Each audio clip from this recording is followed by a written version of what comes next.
Hi, Virgo Sun and Rising. Welcome to your January 2024 Astro Update. It's Rena here.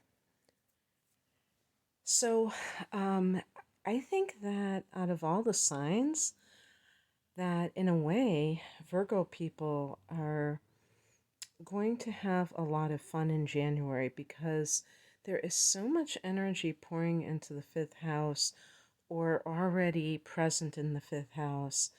And, I think this is the last forecast that I'm doing for January. And in some of those cases, it's not that pleasant because um, the Pluto is there, and there even Mars can indicate conflict and things like that. But I think that because for Virgo people, Capricorn is your fifth house, which and it trines you, that it's going to have an overall positive impact on your life. And yes, I mean, it is January, so it's not, completely unheard of to have transits in Capricorn, but you have to add to that the fact that Mars at this time last year was getting ready, as the month of January began, it was getting ready to go direct in January in the sign of Gemini, and that was in your 10th house. So you had a lot of career stuff going on. Some of it may have really, for some Virgo people, that may have really advanced you because you worked your butt off.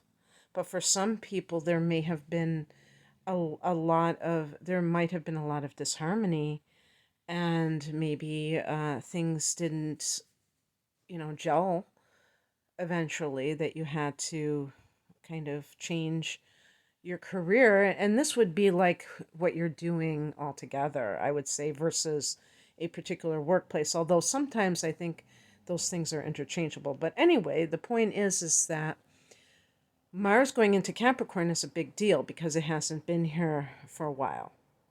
So that's just another thing. But I was really also thinking about Pluto, um, going back into this area starting, well, whenever it did. I think it was either June or July. But anyway, it's direct there now, and it will be going into your sixth house during this month. But I want to start from the beginning. So on the first of the month, Mercury goes direct, and of course Mercury is your ruler, so you kind of sit up and take notice when Mercury is doing something. So it goes direct at 22 degrees of Sagittarius. That's a fellow mutable sign, so that's going to be at that angular house, the fourth house of home and family. So it starts in the fifth and goes back to the fourth. For some, during Mercury retrograde, you can hear back from people from your past. There may have been, and also the fifth house can be about love, for instance. For some of you, there may have been someone who you've either been having an affair, having some kind of flirtation, or maybe you haven't actually done anything, but you're thinking strongly about it. And so Mercury going back into the fourth house is thinking, like, if you're married, if you have a family, is thinking, do I want to risk this for that? And of course, I'm oversimplifying it, but it could be something like that. Maybe not exactly how I'm saying it, but something along those lines. Um, the fifth house is love, but it's not necessarily commitment. It can be having a fling. As a matter of fact, the fifth house is specifically a house of pleasure, so it's no surprise that it's the house of recreational sex. But it's also the house of conceiving children, which, does that sound like it's compatible with recreational sex? I don't think so. So I don't really like that. Doesn't make sense to me. And I have the moon in Virgo, so I think about these things and they actually bother me. But I will say that for some of you, you may be thinking about having children. Maybe this is the first child. I think I'm sorry, the fifth house is the first born child. But it really doesn't matter. It's children in general. And if you already have children, do we want to add another one to our family? Or do we have the space? The fourth house can be real estate. Do we need to have a bigger home? So those kinds of things might be coming up. And Mercury goes direct on the first, so that's great because then we can experience those year day vibes where it's not like a retrograde happening like it was last year, like I think the year before that. To me, that's always kind of a bummer, and kind of throws us off kilter in a sense because we're looking for that fresh start and we're kind of like, okay, well, we got to wait until the middle of the month or something like that to get that feeling. On the 4th, Mars goes into Capricorn. So Mars has been in that fourth house. So that may indicate that there has been some disharmony in the home. Okay. And,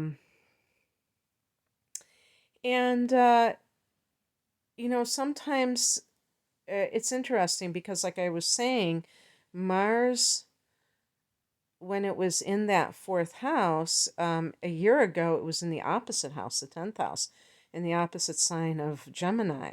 So for some people, maybe you have really kind of gone all out for your career and now you're, trying to pick up the pieces because you neglected your family life.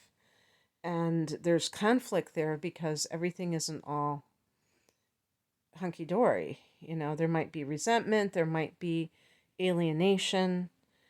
So that's just one possibility. And, it's not to make anybody feel guilty. You might have done it for your family, trying to make your family better. Sometimes it's just kind of like a little bit of a readjustment where you have to kind of reintroduce yourself, get reacquainted. But in the fifth house, this can produce an affair, some kind of a fling. There might be a very lusty vibe to this, and don't get it twisted. Virgo is a sign of these pristine virginal maidens, but actually, it's an earth sign. So Virgo people, believe me, I know, from real life examples. They talk about anecdotal evidence. Anecdotes are everything because they're the actual experiences that people are talking about. And yeah, Virgo people, they might give like a very pristine appearance, but they can be quite lusty too. But this can be something that is a lot of fun. Actually, Mars can be sports, and the fifth house can be competition. Mars can be competition, and the fifth house can be sporting events. Maybe you're competing in some kind of contest or competition. And it can also make you motivated for artistic pursuits. That's another big thing of the fifth house is creativity. On the 11th, the new moon is at 20 degrees of Capricorn, and that is kind of just new developments, new beginnings in this area. And it really feels great because all the personal planets are direct. At the end of the month, all the planets will be direct. So it may be even more of a motivating factor. And I can see some Virgo people wanting to start a new business because the fifth house can be the business that you own. On the 13th, your ruler Mercury goes back into that fifth house. So that can involve paperwork, anything that has to do with communication and maybe structure. With being in Capricorn is about structure. So the internet, Mercury rules the third house and the sixth house, the house that you rule, obviously. But it rules the third house, which can be social media. So in the fifth house, you may bring your social media game to promoting a business or promoting creative projects that you have been dealing with. It can also be talking to someone that you have a romantic interest in. Now, this is the house that Mercury went retrograde, so there might be some story here, that storyline that is, finishing itself out with, because it is going to be during this time period that Mercury comes out of its shadow. On the 20th, this is very significant. I feel the Sun and Pluto go into Aquarius on the same day. And this is your sixth house that you rule. So you're going to have Pluto for the next 20 years in the house that you rule, Virgo. So that, even if your Sun is in Virgo and your natal chart is completely different and Pluto is going into a completely different area, this has a connection to Virgo people. And so, it will go back into your fifth or into Capricorn in the latter parts of this year. So it's not completely out of the woods of that fifth house, but it is for the most part going to be here for the next 2 decades. So Pluto, ultimately we can say is about transformation. So what kind of things do you want to do as it pertains to your health, for instance, that, create the kind of um,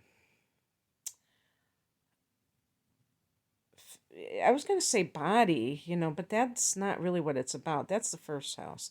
And anyway, the body, it makes it sound like it's for vanity's sake or something like that.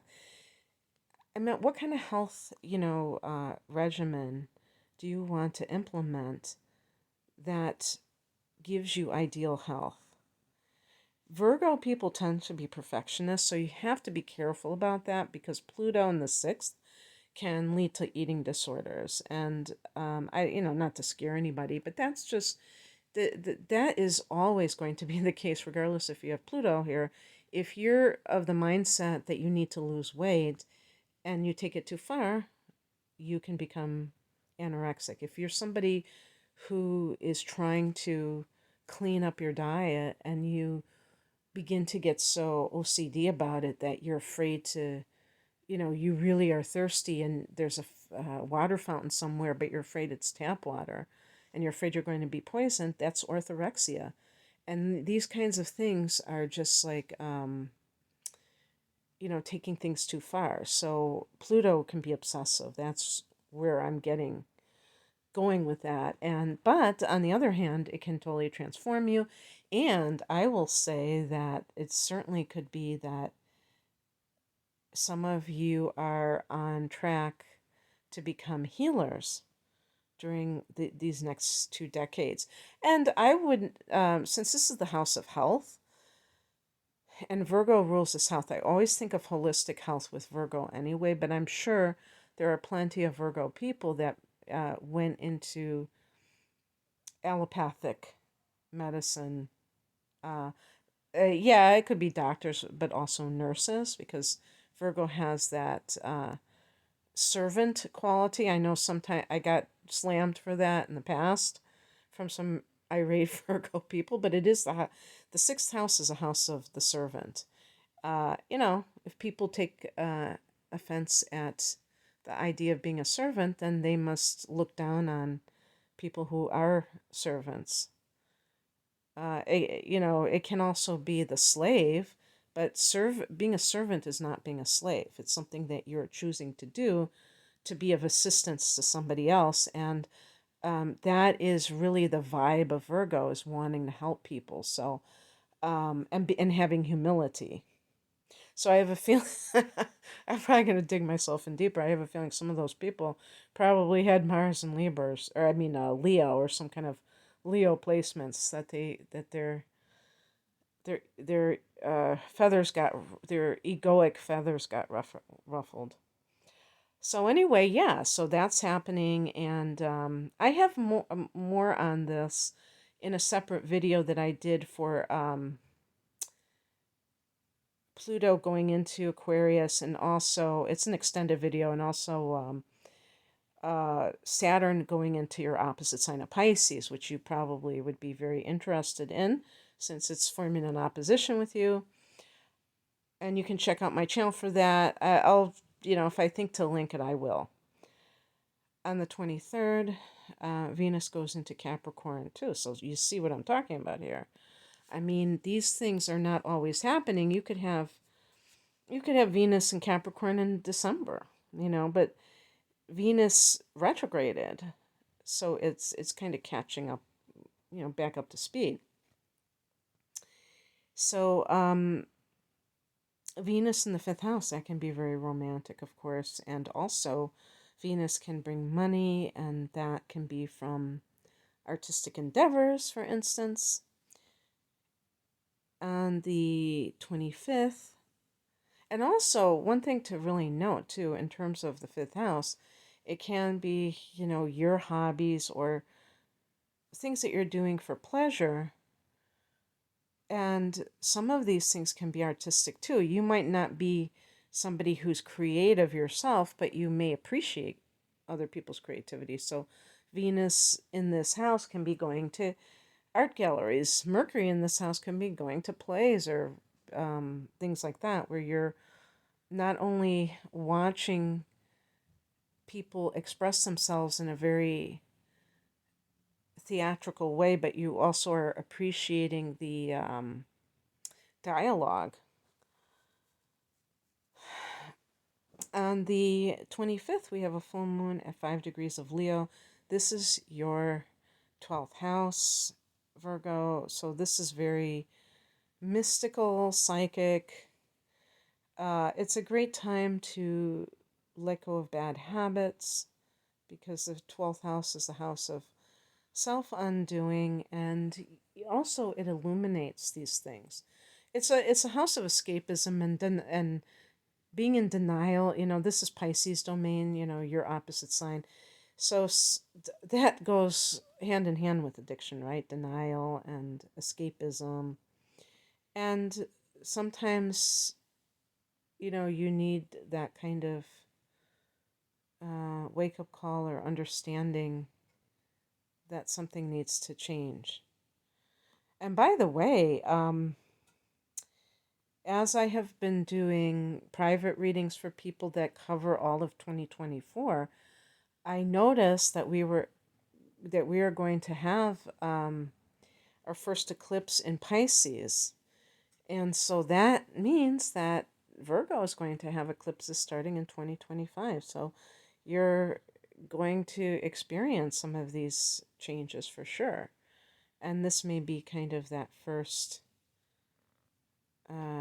understanding of it, because the 12th house is the house of unconscious memories. Some people say subconscious memories, which means that they're underneath the surface, but people have some awareness of them, whereas unconscious are completely, it's like having amnesia.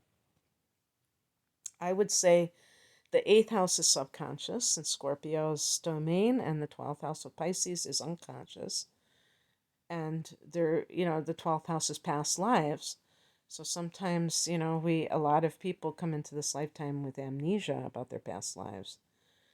And that is because that makes a lot of sense, so that we're not saddled down with even more emotional baggage. We have enough from our childhoods, don't we?